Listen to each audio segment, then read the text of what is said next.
नमस्कार, मुहावरों की कहानी में आपका स्वागत है। और आज की मुहावरों की कहानी है मियाँ की जुत्ती, मियाँ के सिर।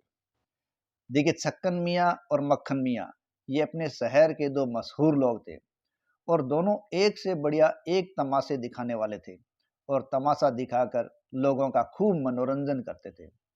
दोनों में हरदम बाजी जीतने की होड़ लगी रहती थी, लेकिन दोनों एक दूसरे पर नहला और दहला थे। दोनों ही उस्ताद थे, एक दूसरे की चालों में कभी नहीं आते थे। अंत में एक दिन छक्कन मियाँ ने एक बड़ी गहरी ही चाल खेल ली।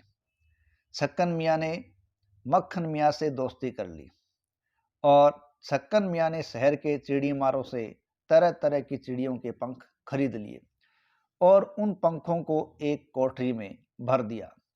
इसके अलावा उसने एक हौज यानी एक कुंड बनवाया और इसमें कई घड़े शहद भरवा दिया। एक दिन छक्कन ने मक्खन को अपने घर पर दावत पर बुला लिया। मक्खन आया और वह जैसे ही छक्कन के कमरे में जाने को हुआ कि उसने देखा कि उस पर एक शेर झपट रहा है। तो ये शेर को देखकर डर के मारे वह गिर गया और सीढ़ियों के पास ही लगा हुआ ही शहद का हौज था और वह उस हौज में गिर गया। कोई 5 मिनट बाद वह बाहर निकला तो बुरी तरीके से वो शहद में लिपटा हुआ था। उसने छक्कन को आवाज दी, लेकिन छक्कन नहीं दिखा। तो मक्खन अंदर की ओर बढ़ा तो शेर फिर दिखा। इस बार मक्खन सामने की कोठरी में घुस गया और उसी कोठरी में पंख भरे पड़े थे। तो वो पंख उसके शरीर पर शहद चिपका होने के कारण जगह जगह चिपक गए। इधर छक्कन ने मौका देखा, शेर की खाल को उतार कर उसने फेंक दिया। यानी दरअसल शेर की खाल में कौन था? छक्कन था। और उसने बाहर से कमरे की सांकल लगा दी। फिर ढोल उठाकर शहर भर में ऐलान कर दिया कि वो आज ऐसा तमाशा दिखाएगा जैसा कभी किसी ने नहीं देखा होगा। और शाम को लोग इकट्ठा होने लग गए। मियाँ ने कमरा खोला और मक्खन मियाँ को निकाला।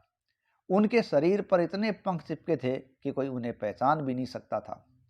छक्कन मियाँ ने ऐलान किया, प्यारे दोस्तों, यह चिड़िया एक आदमजात चिड़िया है और यह 1000 जूते खाती है और यह घड़ों पानी पीती है। यदि आप लोग कहें तो इसे कुछ खिलाऊं पिलाऊं। लोगों को तो तमाशा देखना था, मजा आ रहा था। सबने कहा, अजी भरपेट खिलाओ। फिर क्या था, छक्कन मियाँ ने मक्खन मियाँ की ही जूती उतार ली और मार मार के उसके सारे पंख झाड़ दिए और उसके बाद उस पर कई घड़े पानी डाला गया। जब सब घुल गया तो लोगों ने देखा कि मक्खन मियाँ सामने खड़े हैं। अब तो लोगों का हंसते हंसते बुरा हाल हो गया था। तमाशा दिखाने वाला खुद तमाशा आज बन गया था। लोगों ने छक्कन मियाँ की जीत स्वीकार कर ली और कहा, छक्कन मियाँ, तुमने तो मियाँ मक्खन की जूतियां मियाँ मक्खन के सिर पर ही मार दी। तभी से लोग कहते लगे, मियाँ की जूती मियाँ के सिर।